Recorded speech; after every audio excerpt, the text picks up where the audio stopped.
हमारी ननद। अंजलि की उम्र लगभग 30 साल हो चुकी थी। वो एक स्कूल में टीचर की जॉब करती थी। अंजलि के घर में उसकी माँ के अलावा उसका छोटा भाई और भाभी भी रहा करते थे। 30 साल की उम्र होने के बाद भी अंजलि की अब तक शादी नहीं हुई थी। इस बात को लेकर अंजलि की माँ रुक्मिणी देवी काफी परेशान रहा करती थी। माँ, मैं स्कूल जा रही हूँ, जरा मेरा टिफिन तो दे दीजिए। अब क्या पूरी जिंदगी मैं तुझे टिफिन बनाकर देती रहूंगी? अरे कुछ सोचा भी अपने बारे में या बस ऐसे ही? क्या माँ, सुबह सुबह फिर वही बातें लेकर बैठ गई। माँ गलत क्या कह रही है अंजलि दीदी, इतनी उम्र हो चुकी है आपकी, माँ कब तक आपकी सेवा करती रहेंगी? भाभी, मैंने माँ को कब कहा कि मेरी सेवा करो? वैसे भी अपना टिफिन मैं खुद तैयार कर लेती हूँ, बस टेबल से उठाकर देने को ही तो कहा था। वैसे अंजलि दीदी, देखा जाए तो टिफिन उठाकर देने की उम्र तो आपकी है। आपका अपना घर परिवार बच्चे होते तो ये जिम्मेदारी आज आप पूरी कर रही होती। एक बात मेरी समझ में नहीं आती, अगर मेरी शादी नहीं हुई तो इसमें मेरी क्या गलती है और तुम सब लोग मेरे पीछे क्यों पड़े रहते हो? अरे कुछ कहना क्या पीछे पड़े रहना होता है? अपने छोटे भाई को देख, तुझसे 3 साल छोटा है लेकिन दो बच्चे खेल रहे हैं आंगन में। मुझे आप लोगों की कोई बात नहीं सुननी, जा रही हूँ मैं, और आप में से किसी को मेरा कोई काम करने की जरूरत नहीं है, मैं खुद संभालूंगी। इतना कहकर अंजलि वहाँ से चली जाती है। शाम को जब अंजलि अपने स्कूल से लौटकर घर वापस आती है तो उसने देखा कि पड़ोस वाली निर्मला चाची वहाँ पर बैठी हुई थी। क्या बात है अंजलि बिटिया, नौकरी करके वापस आ गई? जी चाची जी, कैसी हैं आप? मैं तो ठीक हूँ बेटा, तुम बताओ शादी के बारे में कुछ सोचा या नहीं? अरे रहने दीजिए ना, इससे तो शादी की बात करना ही बेकार है। कुछ भी कहो तो गुस्सा करती है, बात बात पर आंखें दिखाती है। माँ, आप ऐसा क्यों कह रही है? मैंने कब आप पर गुस्सा किया? अरे अंजलि बेटा, तुम्हारी माँ ठीक ही तो कहती है, 30 की होने आई हो, अब तुम्हें भी शादी वादी कर लेनी चाहिए। चाची जी, आप तो ऐसे कह रही हैं जैसे शादी करने से मैंने मना किया हो। रहने दीजिए निर्मला चाची, हमारी अंजलि दीदी को अभी तक उनकी पसंद का दूल्हा नहीं मिला ना, इसीलिए वो शादी नहीं कर रही। भाभी, ऐसी कोई बात नहीं है। अरे तो फिर क्या बात है, तुम्हारी माँ ने तुम्हारे लिए इतने रिश्ते ढूंढे लेकिन तुम्हें कोई पसंद ही नहीं आता। क्या है ना चाची जी, हमारी ननद रानी नौकरी जो करती है, ऐसे ही थोड़ी ना किसी को पसंद कर लेंगी। अरे भाई, नौकरी का घमंड है तो बात अलग है, कोई और बात हो तो बताओ, कोई रास्ता निकाला जाए। नहीं नहीं चाची जी, कोई बात नहीं है, बस मुझे अभी तक अपनी पसंद का कोई मिला नहीं है। सुन लिया आपने, इस लड़की के तो पर निकल आए हैं और इतनी उम्र में अपनी पसंद का कोई मिलेगा भी नहीं इसे। माँ, आप मेरी शादी को लेकर हमेशा मुझे ताने क्यों मारती रहती हैं? अपनी माँ की बातें तो ताने लगती है। ताने हैं? बताओ, मैंने कुछ गलत कहा क्या?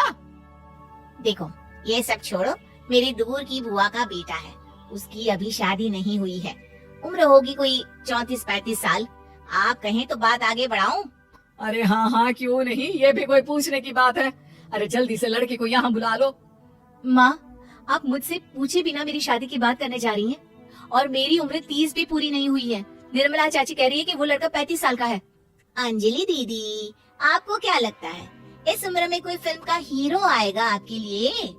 देखिए, अब पसंद और नापसंद की बात तो रहने दीजिए, पसंद करने की उम्र तो आपकी निकल चुकी, अब तो जो भी मिले उसी से शादी कर लीजिए, इसी में भलाई है। तेरी भाभी बिल्कुल ठीक कह रही है, अब जैसा रिश्ता मिले उसके लिए हाँ कर देना, ताकि हम भी गंगा नहाए। ठीक है, चलिए मैं उस लड़की को कहती हूँ, वो कल ही अंजलि को देखने आ जाएगा। अगले दिन निर्मला चाची की दूर का रिश्तेदार अंजलि को देखने उसके घर आता है। उसका नाम था अजय। अंजलि जी, तो आप नौकरी करती हैं, वो भी स्कूल में? जी हाँ, मैं स्कूल में टीचर हूँ। हमारी बेटी बहुत होशियार है। अरे पढ़ने लिखने में इतनी होशियार है, इसीलिए तो इसकी नौकरी लगी है स्कूल में। हाँ हाँ ठीक है आंटी जी, जरा मुझे भी तो बात करने दीजिए आपकी बेटी से। जी पूछिए ना, क्या पूछना चाहते हैं? अंजलि मैडम, ये तो बताइए कि आपने अभी तक शादी क्यों नहीं की? बस ऐसे ही, कहीं कोई रिश्ता पसंद नहीं आया इसलिए। लेकिन क्या मैं आपसे पूछ सकती हूँ कि आपने शादी क्यों नहीं की? अंजलि, क्या कर रही हो तुम? लड़कियों को इस तरह की बातें नहीं शोभा देती। रहने दीजिए आंटी जी, आपकी बेटी काफी पढ़ी लिखी है, मैं उनके सवाल का जवाब दे ही देता हूँ। वो क्या है ना, मुझे भी अभी तक अपनी पसंद की कोई लड़की नहीं मिली। अच्छा अच्छा, कोई बात नहीं। वैसे आपकी तनख्वाह कितनी है, कितना कमा लेती है महीने का? जी यही कोई 25,000 महीने। बस 25,000? इतने से क्या होता है? इतने से तो आजकल घर भी नहीं चलता। आपके कहने का क्या मतलब है? अरे मैं तो ये सोच कर आया था कि नौकरी वाली लड़की है, आराम से 40,000 कमाती होगी। माफ कीजिएगा, आपका और मेरा रिश्ता नहीं हो सकता। जी कोई बात नहीं, मुझे भी आपके साथ शादी करने में कोई इंटरेस्ट नहीं है।